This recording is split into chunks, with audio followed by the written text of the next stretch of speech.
Bonjour à tous et à tous, alors aujourd'hui on se retrouve pour 3 recettes, ni plus ni moins, de repas après avoir fait votre workout, après avoir fait votre séance de fitness, de gym en salle, de gym à ma maison. J'avais très envie de vous faire cette thématique là et cette fois-ci on est parti sur l'hiver. Forcément on est en ce moment en janvier, on est en hiver, donc moi personnellement j'aime cuisiner les légumes et les fruits de saison, ce que je trouve dans ma région, c'est-à-dire dans le nord de l'Allemagne, et forcément c'est toujours la même chose. Comme je suis végétarienne, forcément ce sera des repas complètement végétariens, voire véganes. Donc pas de souci si vous êtes vegan ou végétarien, et même si vous êtes de toute façon ni l'un ni l'autre, vous pouvez trouver votre compte là-dedans parce qu'il n'y a pas plus équilibré. Dans ces 3 recettes, il y en aura une qui est plutôt travaillée, qu'on fait plutôt le week-end parce que ça prend du temps et voilà. Il va y en avoir une qui est plutôt rapide mais qui permet d'être super complet, et une dernière genre le repas express quand vous avez vraiment pas le temps de cuisiner, quand vous devez vous dépêcher, mais c'est super bon quand même et ça vous permet de manger super équilibré. Ce sont évidemment des repas que vous n'êtes pas obligé de faire seulement pour quand vous avez fait du sport. Vous pouvez tout à fait le faire tout le long de l'année, à tous les repas, parce qu'ils respectent parfaitement bien un régime végétarien et végétalien. Je vous dis ciao et à très vite dans une prochaine vidéo. C'est parti pour les recettes. Pour le premier repas, c'est un repas à faire quand vous avez le temps, quand vous avez la patience, par exemple le week-end à préparer pour toute la semaine. Et pour cela, vous aurez besoin d'une demi-patate douce, d'un demi-chou chinois. On l'utilise pas souvent le chou chinois, mais c'est dommage parce que ça a beaucoup d'apports. Et de 2 petites carottes. Alors moi, la plupart de mes ingrédients que j'utilise viennent de mon panier bio, donc ce sont des produits bio qui viennent de ma région.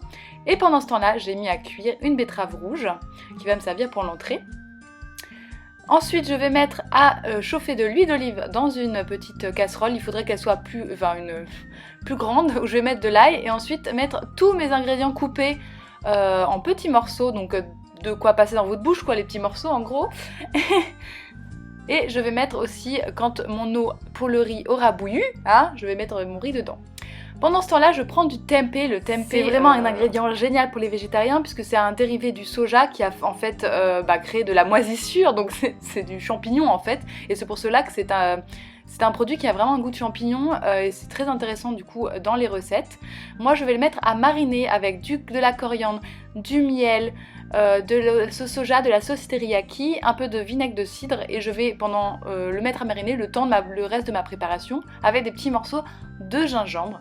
Tout simplement, là je trouve que j'ai pas assez mis de marinade et du coup ça n'a pas assez imprégné, mais au moins vous le saurez, vous ajoutez-en un petit peu plus que moi et ça a vraiment un goût génial. J'adore le tempeh. Avec un petit peu d'huile d'olive, comme ça, pas besoin d'en rajouter ensuite dans la casserole tout à l'heure quand on le fera griller.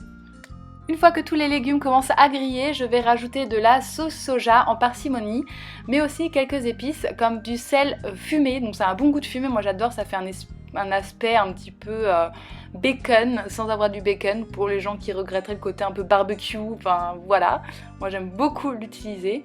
Je mélange le tout et je vais couvrir et ça va cuire pendant vraiment pas mal de temps, je dirais 40 minutes au moins, jusqu'à ce que tout soit tendre et que le riz est fini de cuire. Voilà le résultat, vous avez un bon petit riz basmati avec votre petit parterre de légumes, vos tempeh. Ça vous permet d'associer aussi bien quelque chose de riche en protéines végétales, des légumes, du riz, mais aussi des crudités pour moi qui sont essentielles dans chaque repas végétarien, le cru, le féculent, les légumes, etc. avec une petite poire en dessert, mais je crois que je l'ai pas mangé la poire parce que ça m'a rendu zat quand même.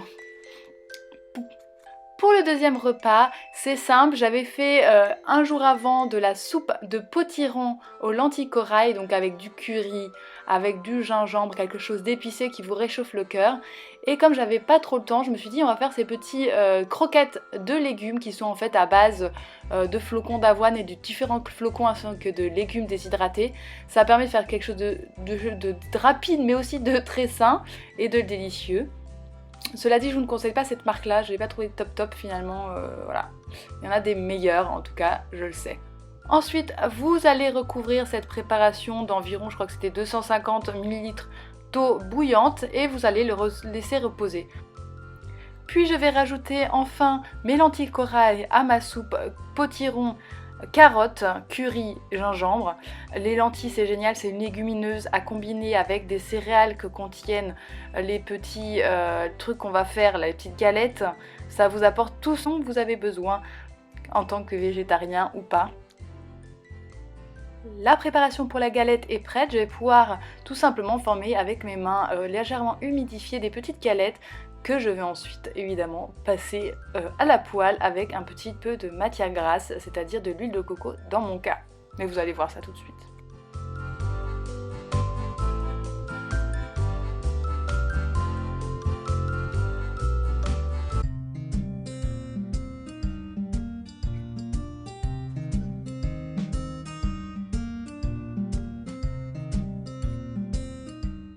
Et voilà déjà le résultat, vous avez votre petite entrée avec votre soupe aux lentilles curry. Vous avez ensuite votre petite galette bien sûr et je préférais rajouter un peu de salade comme je vous dis toujours moi, chaque repas de la crudité avec dessus des graines de chia et des graines de lin. J'ai mis une petite sauce, c'était de la moutarde et puis de la pomme avec de la cannelle tout simplement, une demi-pomme. J'adore ça, ça rappelle l'automne-hiver, c'est parfait. Nous voilà enfin au dernier repas, c'est vraiment un truc pour les pressiers parce que ça sera vraiment très rapide. Il va y avoir du cru, de la salade, ces petites toasts à mettre au grille-pain bio et complet, des œufs bio, ainsi que des oignons nouveaux et un avocat, tout simplement. Vous allez prendre 3 œufs, dont un seul jaune d'œuf. Dites-moi ce que vous faites de vos jaunes d'œufs, vous, quand vous êtes ce genre de galette protéinée. Moi, je suis un peu perdue, je sais pas quoi en faire, j'aime pas jeter.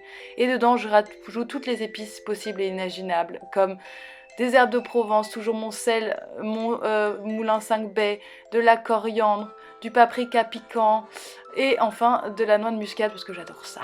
Ensuite, j'ai coupé mon œuf du nouveau à l'intérieur. Hop, on mélange le tout ensemble. Et puis, moi j'aime bien rajouter un peu le lait. Alors bon, ça faisait... du lait. Quand je dis du lait, c'est du lait de soja et tout ça. Pour un peu fluidifier la préparation, ça donne un côté crémeux. Ensuite, vous n'avez plus qu'à le mettre à la poêle. Et je prépare pendant ce temps-là une petite sauce à la moutarde pour mettre sur ma salade. J'adore ce type de salade. Ça a un goût moutardé déjà et piquant. Ça relève tout de suite le goût des œufs. On parsème le tout. J'ai mis de la levure de bière aussi par-dessus et des graines de lin. Comme d'hab, et on met l'omelette à cuire, tout simplement.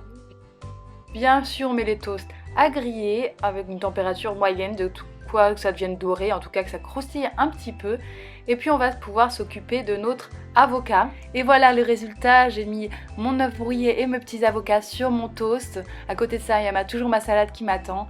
Et je vais manger un petit dessert, une petite clémentine. Je vous dis bon appétit et à très vite. Ciao ciao!